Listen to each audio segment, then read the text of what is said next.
What is something normal that scares the shit out of you? Putting my hand into the garbage disposal to clear it.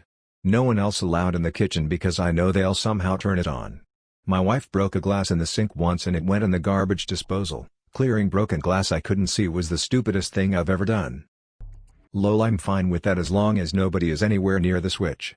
But my fiancé is terrified of it too, so he'll ask me to do it every time. I had to hire a handyman to install our dishwasher a few months ago. This older guy reminded me a ton of my dad. So he hooks up the hoses and tells me he needs to pop a little plastic cap out of our disposal to hooks the debris lane to it. But he can't stick his hand in to get the cap out because he's terrified of sticking his hand in. So I tell him I'm cool with it. So he pops it from the outside and tells me to go for it while he feels around the hole to make sure it came out. Our hands brushed and he screamed so loud and high that even I jumped a good foot up in the air. We both just started dying of laughter and had to take a break for a while for his heartbeat to drop back to normal. This is gonna sound weird, but seeing things in the middle of the road at night. I was once driving home one night and turned a corner to see a dog in the middle of the road. Nothing weird, right? Completely normal sight in a suburb. Every instinct in my body was telling me to get the fuck out of there now. When I see stuff in the middle of the road at night, it doesn't matter what it is, I get chills, goosebumps, my hairs stand on end and my palms sweat. It's happened with deer, dogs, people, raccoons, and even a trash can once. Can't explain it, but it terrifies me. I would always cover my mirrors with a blanket or towel when I was a kid. Especially the big mirror that was attached to my dresser. I hated having anything facing my bed too. Absolutely pissed me off that mom would keep taking the covers off the mirrors. Like, no, leave the shit alone. I'll put them up when I need to use the mirror and otherwise it's fine how it is. Mirrors in general can make me uneasy at times, but it's definitely in the dark that they start to bother me, and oh my god, no, I won't have any face my bed. I may have little mirrors in my room, but they go in a drawer or get put away somewhere. Otherwise no mirrors in my room. I have no idea how I originally picked it up, but I just know it was something that I just really hated since I was really little. I have BPD, but something people often forget is that we're responsible for our own actions. BPD is manageable with therapy. I may have very strong emotions, but if I hurt anyone I am still responsible for that. Just because someone is mentally ill doesn't mean they can help their actions. You are the first person I've heard say, I have BPD. Thank you for saying it's manageable with therapy. My mom believes it's not her problem and that the rest of the family have conspired against her. It's heartbreaking. Be kind to you, and I wish you all the help in the world for being responsible with your actions toward yourself and others. I feel like the people that don't manage their BPD are the ones that take light away from all of us that are trying. People that manage it well are the ones that don't want to speak of the disorder because of all the stigma. They didn't want to diagnose me because of the stigma. We need to get rid of the idea we are not responsible for our actions. I have done terrible things, but I'm managing it and getting my shit together.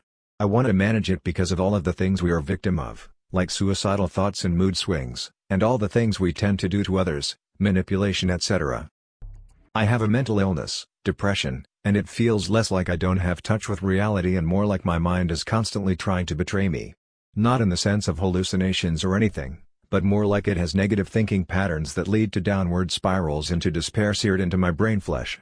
I can see the road just fine, but my car wheel pulls significantly, and it has taken years to learn how to manage it. It only can turn on you, it can make you physically ill too. A few years back I was working in a department launching a new product and it was a total shit show. Every day I would wake up feeling ill to the point I felt like death warmed up. It'd be actually vomiting and just in absolute misery. I'd call in sick and within minutes it would clear up and I'd feel normal. After a few days of it, I went to see the doctor and diagnosed work-related stress and anxiety. My own brain was making me physically ill to avoid a situation it didn't like and fixing it as soon as it knew it didn't have to go there. Fucking unreal how ill I felt and how quickly it cleared once I'd called in sick. The future. And people asking me how I feel about something, because usually I have no clue how I feel about something, so I end up lying and just agreeing with them. It makes me feel so fake because everything I like and dislike generally based off of other people's opinion, because I seriously have zero clue how I actually feel about things. The only things I am certain that I do and don't like are things like food and music. Everything else, even things like my hobbies, I generally can't figure out if I actually like doing it or if it's because I grew up around people whose hobbies were the same as my hobbies. I only just realized this too. This is pretty normal and common as a young person, but the only fix for this is not being ashamed of not having an opinion about something. Just because they've thought about it and then put you on the spot doesn't mean you should be ashamed of saying I don't know. Plus we learn by watching others. It's called observational learning, so being interested in something because you saw someone else do it doesn't make it any less yours, so to speak. Eyes contact. I don't know why, but when someone looks directly in my eyes, I will feel very uncomfortable and nervous. My hands will begin to sweat a lot and my throat will feel like burning. My friends say that maybe it is because I am lying or have done something wrong, but it's not. When I talk to other people such as my teacher, friends, relatives, parents, etc., I often look at another spot in their face like ears, noses, mouth, or else, certainly not eyes. The same goes with when I practice public speaking or being awarded on the stage. I usually look at the ceiling or the clock or an empty space between audiences rather than their eyes.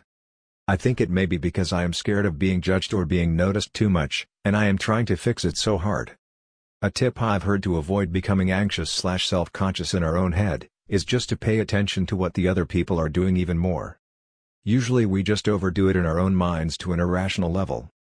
Well, there's a muscle in my body that works non-stop without me realizing it, and once it stops doing its thing, I die. I do 2 pull-ups and my arms want to explode all exhausted.